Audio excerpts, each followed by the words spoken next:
engkau asompa ayeuna, engkau asompa ka Allah.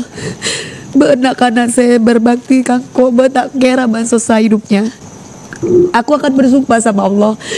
Aku bersumpah sama Allah, aku minta sama Allah, kamu tidak akan kurang hidupnya, Nak. Ketika aku sudah meninggal nanti.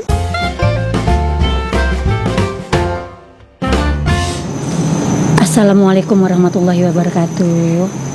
Kayaknya sebuah keberkahan di tahun 2022 ini bagi emak dan bagi Mbak Mutia Rizky bisa untuk konten bareng bersama orang tersayang emak, orang yang paling emak sayangi, emak cintai, anak emak tersayang, Dewi Persik.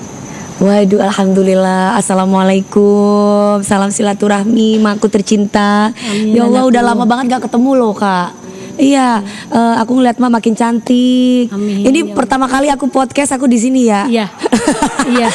Setelah sekian lama banyak yang ngajakin podcast, nggak tahu hati lagi kayak sok aja pengen podcast sama Mak, curcol dulu kan, soalnya ketika zamannya Mak, boleh ya Mak flashback ya Mak? Boleh. Ketika zamannya sama Mas Saipul Jamil kan dulu soalnya curhatnya sama Mak. Jadi kayaknya kalau udah ketemu sama Mak kayaknya enak nih. Jadi aku bisa ngomong gitu sama Mak. Mak, makasih banyak Emak nih. Dari tadi ngomong deg-degan Wi sebenarnya. Iya, Karena apa? Karena gini, ini orang lama emak Mbak Mutia. Ibarat kata orang yang tahu hidupnya emak dulu Iya, seperti iya, apa, iya. perjalanan karirnya emak seperti apa, Dewi yang tahu. Tahu banget lah. Makanya ketika saat ini aku cuma bisa bilang sama Mak, Mak harus tabah, Mak harus kuat. Karena yang aku kenal kan Mak Vera itu adalah sesosok wanita yang kuat, wanita yang sangat mencintai andung atau orang tuanya, wanita yang sangat berjuang buat keluarganya, dan orangnya tuh tough gitu loh Kak. Bisa menghadapi apa aja di depan itu tetap kelihatan tenang orangnya, seperti air mengalir, tenang aja gitu yang aku tahu. Makanya ketika ada masalah ada gini, ya Allah Mak, aku menguatkan Emak dengan cara Emak ini kan orang yang positif, pasti banyak lingkungan negatif yang tidak suka. Iya, sekali Mak ya. Iya. Kalau aku sih gitu sih Mak. Iya. Karena Mak ini kan orangnya positif, pasti banyak lingkungan negatif yang nggak suka keberadaan Mak. Tapi insya Allah Mak ini kan sangat cinta sama orang tuanya, memuliakan orang tuanya. Pasti akan ada tempat yang lebih indah. Gak apa-apa, yang penting kan bukan dari Emak yang nyakitin gitu. Tapi boleh jujur nih, Mbak Tia, aku sama Dewi itu makasih banyak. Waktu itu boleh cerita boleh Wi? Iya, Boleh. Jadi dia tahu orang tua aku dipanggilnya kan Andung. Andung, Tadi, iya Andung. Itu orang tua ya. kesayangan kita. Mama gitulah intinya. Iya gitu. Mama. Jadi Andung itu waktu itu berangkat haji. Haji ya. Berangkat haji itu salah satunya dari rezeki dari Alhamdulillah. Dewi. Aku aja lupa loh Mak. Aku aja lupa Mak. Iya. Bener loh Kak. Jadi Emak ini adalah salah satu orang yang berjasa. Aku memutuskan untuk berakting di Mimpi Manis. Iya. Jadi ketika itu kan aku sebagai penyanyi ya Mak. Iya. Tapi akhirnya kata Mak, ayo Nak, ini sayang banget kalau kamu gak ngambil ini job sinetron. Jadi orang bisa tahu bahwa Dewi itu bisa akting. Aku gak pede Mak, aku gak bisa Mak. Ayo kamu bisa ini Mak. Karena waktu itu yang manajerin Mak ketika Iya. itu gitu. Iya, jadi dapat ngambil sinetron dan harganya fantastis. Alhamdulillah. Dulu tahun berapa Mak? Tahun 2005 ya, Wi? 2005 ya? 2006 apa 2007 ya? Pokoknya lama, Lama 2000, banget. 2005 deh. Udah berapa itu aku ya Mak? Udah 25 juta Iya, per episode satu ya, Mak? episode. Itu Mak yang Iya. ngedilin. Ya, Iya. keren Mak. Zaman sekarang 25 juta gede loh. Zaman dulu pasti lebih gede banget gitu ya Mak. Satu ya? episode. Dan itu yang bisa ngeberangkatin emak ke haji. Aku kaget karena gini, pas pendapat uang itu kan aku jujur-jujuran orangnya sama Dewi. Iya. Dewi langsung bilang, "Mak udah pernah janji waktu itu Andung mau diberangkatin ke haji. Jadi Mak sekarang ambil aja nih uangnya Dewi, itu langsung uang DP-nya naikin Andung ke haji karena itu dijanjinya emak." Kenapa Alhamdulillah. bisa ngasih ke buat orang lain? Boleh tahu nggak Mbak Dewi? Kan aku sudah punya, kan biasanya gini Kak, kalau kita bekerja, Emak itu orangnya terbuka. Nah ini dapatnya segini, kira-kira kamu mau kasih berapa buat Emak, gitu orangnya. Jadi orangnya nggak pernah yang patokin yang begini-begini nggak. Terus jadi ya terserah Mak, aku boleh kasih segini sama Mama, iya. Jadi itu disiplinnya Emak itu gitu. Terus kemudian Emak itu selalu hitungin dari sekecil-kecilnya, dihitungin ini ya, ini buat ini tuh itu tahu tahu gitu dan nggak asal ngomong gitu loh Kak. Jadi ada datanya ini. Jadi aku percaya sama emak ketika itu. Kalau misalkan dibilang bahwa aku kenapa ngasih ke emak ya karena memang itu sebenarnya haknya emak kok. Karena memang emak itu bekerja memang untuk orang tua, balik lagi untuk orang tua dan keluarga. Kenapa aku bilang emak itu orang yang tough? Makanya ketika emak itu dapat cobaan itu kayaknya aku tuh pingin emak itu nggak kayak gitu loh. Jadi aku pingin aku tuh pingin bersuara tapi bersuara cuman aku gini. Gimana ya? Apakah aku masih bisa didengar gitu? Karena yang gua kenal tuh mah nggak kayak gitu dan itu nggak mungkin banget kayak gitu. Itu fitnah pasti gitu. Karena aku tahu emak gitu. Tapi nih ya kan Dewi memberikan buat Andung ya. Iya. Berarti itu cerminan bahwa Dewi juga begitu sama orang tuanya. Iya. Dewi. Aku nyontoh emak aja sih Kak. Karena kalau emak ini kalau kemana-mana selalu buat Andung ya, mau makanan, mau apa buat orang tua gitu. Aku melihat, jadi emak ini selalu ngajarin aku tentang kebaikan gitu, emak Vera ini. Emak ini nggak pernah jeblosin aku misalkan untuk makan narkoba atau ke tempat klub atau apa dari dulu nggak pernah. Emak ini selalu bilang jangan Dewi gini harus ini sama suami dulu ketika itu suamiku masih Mas Saiful Jamil. Emak ini adalah orang yang di tengah kalau ada apa-apa yang dimarahin itu mesti Mas Saiful. Sampai aku tuh sama Mas Saiful saling cemburu untuk rebutan emak dulu ceritanya. Enggak ini jadi ceritanya gitu. Makanya aku sempat putus sama emak itu jadi kami ini aku sama Mas Saiful tuh dulu tuh saling cemburu karena kalau kalau emak itu diurusin sama Mas Saiful diurusin sama emak, akunya merasa bahwa kok bukan gue gitu. Karena kami berdua tuh ketika itu sama-sama lagi banyak job gitu loh Kak. Iya, tapi yang pertama kali kan kalau nggak salah Mas Saiful dulu. Iya. Iya. Iya, terus kemudian aku bilang sama Mas Saiful, sampai suami sekarang manggilnya jadi ini biasa papi. Lupa biasanya papi mami guys papi gitu kan. Apa? Iya biasanya iya bukan. Ini kan yang di sini gitu kan. Kalau itu maksudnya papi zaman dulu. Soalnya lupa saya sekarang nggak mau dipanggil mami kan. Kak, lebih kebanyakan orang-orang panggil aku kan teteh, neng. Jadi aku lupa mami gitu. Soalnya papinya sudah lewat, sudah tutup buku gitu. Sekarang dibuka dikit-dikit ya guys gitu kan.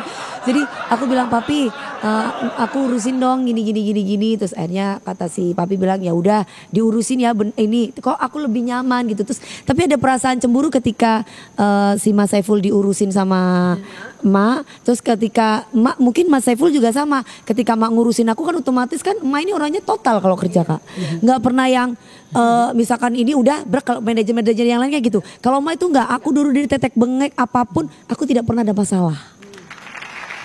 Yang aku tahu ya, Mak. Jadi kalau manajer yang aku tahu sekarang, kalau ada masalah itu mesti mereka mundur.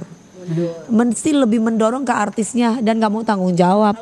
Ini emak, bener-bener emak ya? Iya. Pasang badan loh. Ada apa-apa justru aku kan orangnya bawel Kak.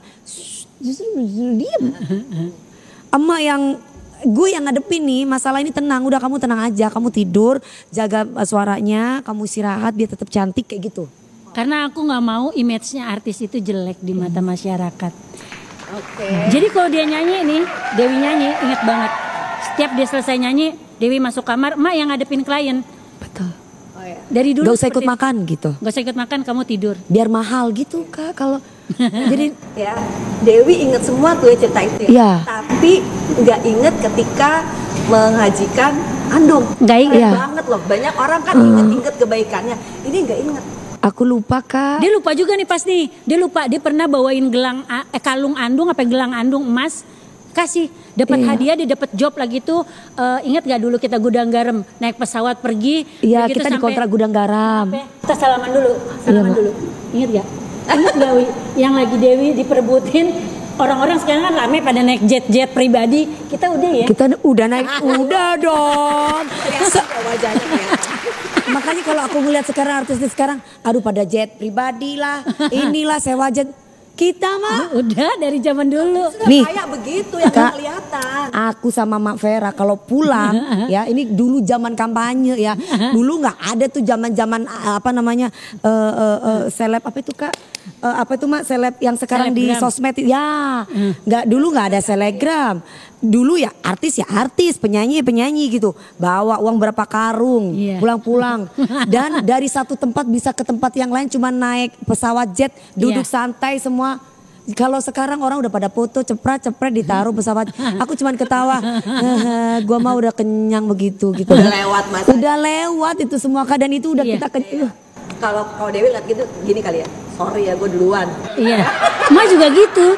Ma rasa gini. Sebenarnya hati sih gitu kak, gitu. Cuman kan dia nanti kan nggak takut pernah nampakin. iya takut dibilang sombong. Jadi aku cuman paling kalau anak-anak baru yang kurang attitude-nya, biasanya mereka merasa superstar atau star syndrome ya mak. Jadi mereka yang oh ini gue nih, gue lagi banyak dibicarain orang. Padahal dalam hati aku, aduh itu mah sudah pernah aku makan dan sangat kenyang sekali dengan hal yang seperti itu. Justru kita kan semakin banyak pengalaman, semakin banyak panggung yang kita datengin ya mak. Justru orang itu akan semakin mundur, dalam arti mundur tuh justru dia tidak ingin menonjolkan dirinya gitu. Justru orang-orang hebat yang seperti itu adalah orang yang Tahu. tidak mau terlihat. Gitu. Ada quote-nya ya. Iya. Apa tuh quote-nya tuh? Quote-nya seperti padi yang Merunduk gitu ya kak, betul aku banget. denger banget kalau Dewi Persik tuh ya ceritanya tuh bagus-bagus banget. Makanya aku jujur ya aku ngefans loh. Masa sih kak? Ih, bener. Ceritanya aku tuh gak ada yang bagus kak. Nah. Aku tuh ceritanya kalau nggak berantem paling apa aja lah. Itu tuh ada di sosmed. Ya. Nah, aku ngeliatnya di sosmed. Iya. Tapi yang aku denger yang di belakang layar Iya. itu yang bagus-bagus. Amin. Termasuk yang tidak pernah tinggal sholat, yang selalu salawat, yang suaranya bagus. Kalau ngaji aku boleh nggak sih Masa dengerin sih? itu? Iya, jago dia. Kalau ini anak pertama nggak pernah tinggal sholat, Iya. dimanapun, Iya. dimanapun dia nggak pernah tinggal sholat. Begitu ngajinya, alhamdulillah dia tiap malam Jumat selalu. Emak ngurusin aku dari umur berapa pak? Umur kamu belum nyampe 20 tahun. Belum sampai 20 tahun, aku masih 19 kan aku nikah kan umur 18 tahun kak. Saiful Jamil tuh dapat perawan gue kak. Aduh. Mam. Itu ciri-ciri orang cantik. Oh gitu ya. Ya kan? Alhamdulillah. Dan emak tahu kejadian itu, jadi emak tutup kuping. Gini kak, pas malam pertama, aduh, maaf ya, maaf. Malam pertama ya, nggak suamiku tuh orangnya baik guys, baik banget. Malam pertama itu kan ada spraynya masih merah itu kak, aku bener-bener lipet loh kak. Perawan gue bener-bener. Apa dilipet kenang-kenangan? Kalau orang Jawa itu ya Maya, katanya ya. Jadi kalau misalkan gimana ya, kalau gimana ya Mak ceritanya, kalau anak masih perawan tuh kan kita itu harus dilipet, darahnya itu jangan langsung dicuci karena itu sakral gitu. Berapa lama? Sekarang masih ada? Oh enggak kak, cuci kak. Udah ganti laki berapa kali kak. Udah lewat gitu. Jadi iya, jadi kejadian mereka seperti apa itu mereka yang mau nikah mah yang deg-degan waktu Iya itu. benar, iya benar. Iya benar, ingat nggak Mak dulu waktu Iya. Kamu tuh, maaf nih mau Ya, nanya nih ya. ya. 18 tahun kan tuyang ya. Iya. Ada nggak rasa, wih gue 18 tahun merit atau enggak, aduh kenapa merit ya 18 tahun. Rasa apa sih saat itu? Mungkin karena aku dulu masih masa mudanya terdoktrin sama agama kali ya kak. Jadi kan ketika menikah itu adalah ibadah dan menurut aku nggak ada salahnya gue melakukan ibadah gitu. Dan ini bagus kok, apalagi aku ketemu laki-laki yang ganteng. Ketika itu kan aku terpesona melihat ketampanan. Aku masih belum memikirkan bagaimana ke depannya, untuk masa depan tuh nggak ada kak. Yang aku pikirin Casing aja. iya, yang aku pikir bukan berarti masa laluku tidak baik. Aku tetap bersyukur atas masa laluku apapun itu. Tidak baik itu sudah keputusan aku gitu kak. Aku tidak pernah menyesali gitu kan ya Tapi Mak. dia nggak pernah yang nggak baik kok. Mas selama kenal dia dari dulu ya, Mbak Tia. Dia itu dari dulu kerja ya kerja. Fokus kerja. Jadi kerja abis nyanyi masuk kamar tidur. Kerja abis nyanyi masuk kamar tidur. Paling gue yang di depan gitu, selalu di depan. Karena nggak bisa ngejagain dia kan, nggak boleh keluar dari garis kamar karena keluarganya Mas Bin, lagi tuh ada Papine sama Mamine tuh selalu titip ya Ma Vera, titip ya Ma Emak ini Vera. kayak preman tahu kak dulu kak. Sekarang aja emak ini pakai kerudung kan. Dulunya itu cepak gitu kan rambutnya kan, kayak tomboy gitu. Jadi kalau ada cowok deketin aku, aku sudah mulai agak genit, itu emak tuh udah berdiri matanya mendeligin. Jadi aku sudah gitu kan. Jadi emak itu selalu di depan gitu. Jadi nggak perlu pakai cowok atau bodyguard ya mak. Oh, udah kayak cowok dulu tomboy kak gitu si emak dulu. Dia kalau ceritanya. nyanyi hebat. Oh iya. Itu kalau di atas panggung itu udah panggung milik dia. Jadi dia bisa naik tuh yang namanya ke Nonton. itu naik Itu drijing. Dia naik Rijing, drum, gedang semua aku naikin kak. Makanya kalau ngeliat anak-anak sekarang, itu sudah pernah aku lalui dan itu aku sudah tidak begitu lagi kak. Tergantung kalau pas waktu kesurupan ya bisa lah gitu. Itu udah kayak itu. Bener. Nanti dong kesurupan. Beneran. Mau denger tuh katanya Mbak Tia mau ngedenger kamu ngaji. Hah? Gini ya, di rumah tuh ya, kalau TV kan nyala terus ya. Ini zaman aku masih satu rumah sama mama ya. Kalau ada suaranya Dewi Persik, bentar, mama mau nonton DP. Mama. Ya Allah. Mamanya Mbak Mama, Tia. Mama Katia, halo. Mbak Tia ini salah satu kayak kita juga sama orang tua alhamdulillah. Oh iya, Gitu. alhamdulillah. Iya ya kak. Kita harus mengambil alih kebutuhan dan kesenangan orang tua. Ialah kebutuhan kita dan kesenangan kita diurus sama Allah. Iya benar. Karena kan kalau kita berbicara orang tua ya mak ya. Iya. Balik lagi aku belajar gitu loh kak. Belajar dari permasalahan hidup aku. Apapun yang aku kasih buat orang tua aku itu timbal baliknya itu lebih dari yang aku dapatkan. Dan itu terjadi gitu ya mak. Iya ya? benar. Terjadi dalam hidup aku. Misalkan nih aku ngasih orang 1.000, dapatnya itu bisa lebih, bisa 10.000 buat aku. Aku memberikan cinta buat orang tua aku tuh ada aja gitu loh kak. Maksudnya itu Allah itu benar-benar menyelamatkan hidup aku ketika aku bisa menyayangi orang tua aku. Nah, pendapatnya Mbak Dewi gimana kalau ada orang yang kayaknya lupa nih bahwa orang tuanya ini harus disenangi gitu. Pendapatnya gimana tuh? Bahkan mungkin Suka jahat sama orang tuanya sendiri. Kadang-kadang banyak yang kayak Banyak menuntut gitu ya ke orang tua gitu ya mak. gitu. Bukan, kadang-kadang gini ada kita kan sayang nih sama orang tua kita. Iya. Seapapun gitu orang tua kita adalah bagian dari hidup kita, belahan jiwa kita. Kadang-kadang ada anak yang lupa nih sama anaknya, sama orang tuanya.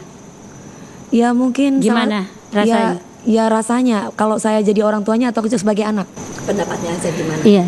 Ya kita kalau misalkan aku punya teman yang seperti itu harus diingatkan. Karena kita tidak akan mungkin ada di dunia ini tanpa orang tua gitu kan. Benar.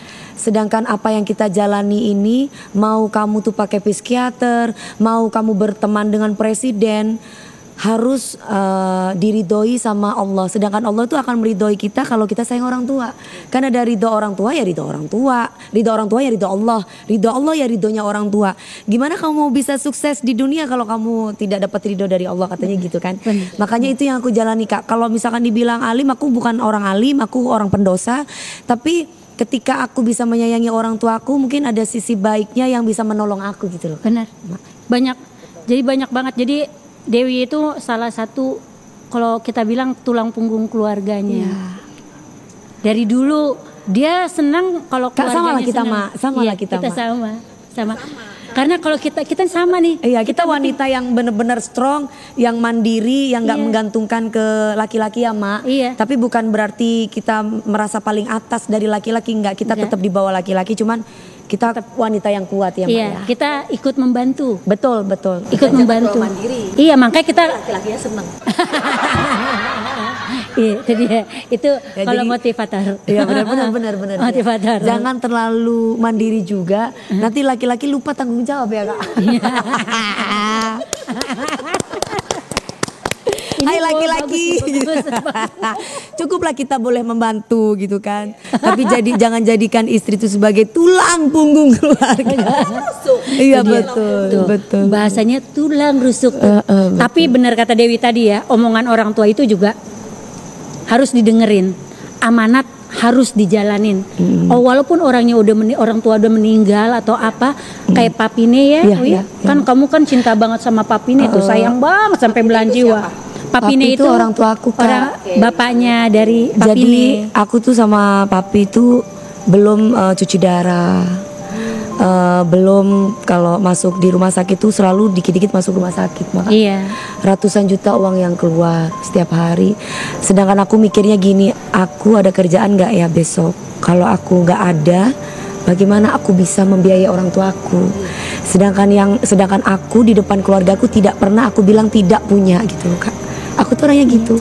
Siapa mau sama kakakku, sama siapa ada acara atau kayak gimana, aku bukan tipe orang yang aku nggak punya. Tunggu nanti keluar dari TV duit, nggak pernah gitu. Enggak. Gitu. Langsung Jadi iya aja dulu. iya, Selalu iya. iya gitu.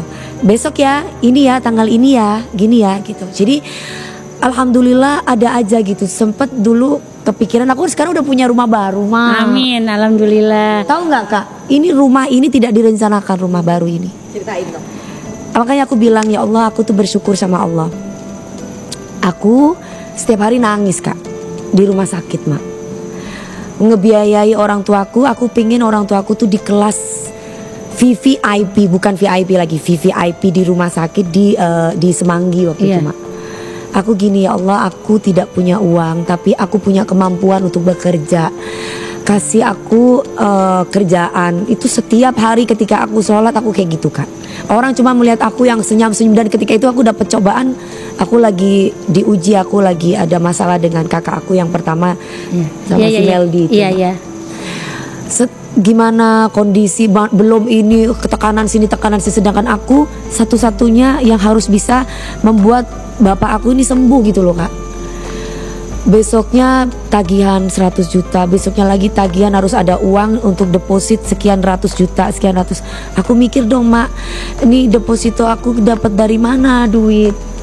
Apa iya duit aku ini kayaknya udah nggak mungkin ada deposito gitu, Mak.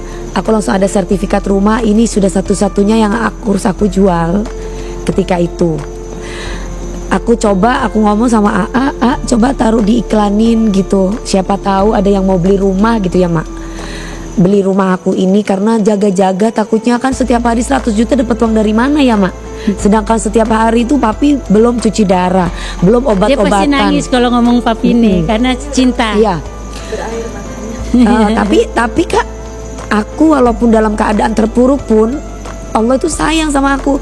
Ada kerjaan di Trans TV yang itu kemarin tuh, Iya, Mak. iya. Aku, Mak, setiap hari ada di Trans TV. Waktu itu kan di Indosiar ceritanya ngejuri sudah selesai, Mak. Setiap hari di Trans TV dihitung-hitung dapatnya di TV berapa sih, Mak? Iya. Ya kan? Iya. Aduh, duit gue benar-benar ini menjelang sudah mau meninggal ini papi. Iya. Terus kata dokter gini, harus disiapin uang. Kita hitung-hitung nih, seminggu berarti 1 M-an nih duit. Berarti 2 minggu, berarti sekian ini uang yang harus aku simpan ya, Mak. Aku langsung gini, oh ya udah nggak apa-apa, Bismillah. Dok, aku sewa deh VVIP ini, aku bilang kayak gitu, kasih aja 5 bulan, yang penting papi aku sehat. Udah ini 5 bulan ke depan ini sudah sama dokter tuh, Mak. 5 bulan ke depan uang saya ada. Ini dari hasil tabungan aku selama ini. Terus papi aku bilang gini, uangnya jangan dimasukin semuanya. Papi tuh nggak mau tanda tangan, Mak. Kan kalau masuk rumah sakit itu harus ada tanda tangan dulu ya, Mak ya. Jadi nggak bisa langsung masuk VVIP kalau tanpa tanda tangan. Itu kita harus tanda tangan dulu. Aku langsung bilang sama, aku kan orangnya gengsinya gede, Mak. Aku nggak mau terlihat susah di depan semua orang gitu, Kak. Jangankan ke keluarga, jangankan ke keluarga, ke orang gitu, ke keluarga aja enggak gitu. Akhirnya aku bilang, ya udah dok, 5 bulan papi saya ada di VVIP, tolong kasih yang sempurna, kasih yang terbaik. Ada duitnya? Ada dok, ada. Saya bilang kayak gitu. Itu aku sendiri, Mak, sendiri. Papi aku bilang, papi kasih suratnya, papi aku suruh tanda tangan. Papi aku tuh kan setengah sadar setengah enggak ya, Mak. Papi aku cuma ngomong gini, bisa digini, papi nggak mau tanda tangan, kata papi. Kamu pingin rumah. Papi aku tuh bisa membaca pikiran aku, Mak. Itu memang aku selama ini, Kak, kalau aku berangkat itu aku ngeliat rumah itu besar banget. Ya Allah, gede banget rumah ini. Kapan aku punya rumah itu? Gitu, Mak. Boro-boro gue mau punya rumah. Setiap hari butuh obat, untuk rumah sakit. Boro-boro sudahlah aku sudah punya rumah, walaupun sekecil ini aku bersyukur sama Allah. Akhirnya, Kak, papi aku bilang nggak mau tanda tangan.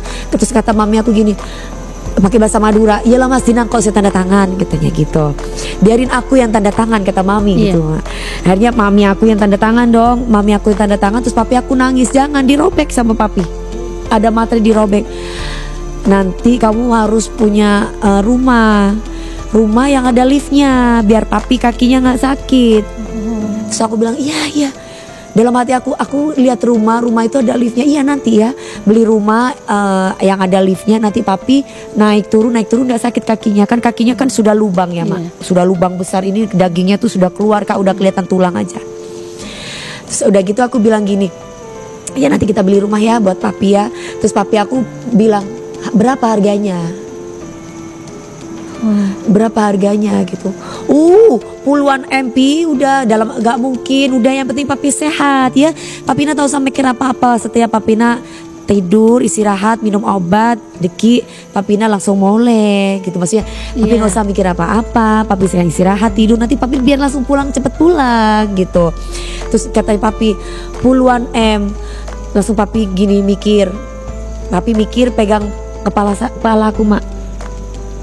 Kamu akan mulia ya nak gitu, tapi pakai bahasa Madura. Kamu gak akan pernah kurang ketika aku tinggalin kamu nanti gitu. Kamu gak akan kurang kalau aku tinggalin kamu gitu. Cukup perjuangan kamu tuh untuk aku tuh udah cukup, kata papi. Kamu sendiri di Jakarta, gak ada yang jagain kamu gitu. Aku bilang sama papi gini, kok papi bilang aku sendiri? Aku udah punya suami, aku gak sendiri. Engkau asompa ayana, engkau asompa Allah. Benak kanan saya berbakti kangko betak gera bansosa hidupnya gitu kak. Ngerti gak artinya kak? Aku akan bersumpah sama Allah. Aku bersumpah sama Allah, aku minta sama Allah, kamu tidak akan kurang hidupnya nak ketika aku sudah meninggal nanti. Gitu kak. Aduh mak, ya aku tuh makanya aku intinya tidak boleh melupakan jasa orang yang tuh sudah menolong aku kak. Makanya ketika mak podcast, ya mak, ya aku ingat kebaikan mak sama aku. Bagaimana seperti apa, karena itu yang bisa nolong aku gitu loh kak. Termasuk ketika papi meninggal, total tabungan aku berapa mak? 45 M, pas sama seperti rumah yang aku beli. 45 M. Wow. Makanya Bunda Maya kan bilang waktu itu kan, ini berapa, ini tiga, aku gak bisa ngomong gitu mak. Aku orangnya bukan tipe, tapi sekarang aku akan jawab harga rumah itu 45 M baru di podcast ini. Selama ini aku tidak pernah ngomong berapa harga rumah aku yang saat ini aku tempati gitu kak. Jadi itu 45 M pas segitu dan uangnya cuma sisa 100.000 sekian. Terus aku gini, aku kalau beli rumah ini gimana aku bayar pengacara, gimana aku bayar notaris, gimana aku mau bayar peralatan rumah dan yang lain-lain ya kak ya. Terus ini rezeki dari almarhum buat aku gitu loh mak. Ada lagi mak, aku langsung dikontrak dong mak pagi-pagi biar mak. Iya, amin ya Allah. Coba Doanya stripping. orang tua. Iya. Dari situ kak aku beli kursi, aku beli lemari. Jadi rumah yang lama itu sampai sekarang tidak satu pun aku bawa di rumah baru mak. Karena apa? Ini yang buat aku jaya itu rumah ini ditempatin sama papaku. Sampai tempat tidur tuh darah-darah dari papa itu banyak banget tempat tidur di rumah lama itu mak. Aku bilang biarin ini darahnya Mbak malaikatnya aku, jadi biarin aja ini kalau aku kangen apa. Jadi nggak pernah dijual. Gitu. Sampai sekarang alhamdulillah rumah itu masih ada. Malah aku kasih, bukan kasih ya mak, jadi aku kasih buat orang yang saat ini memang lagi melupakan orang tuanya.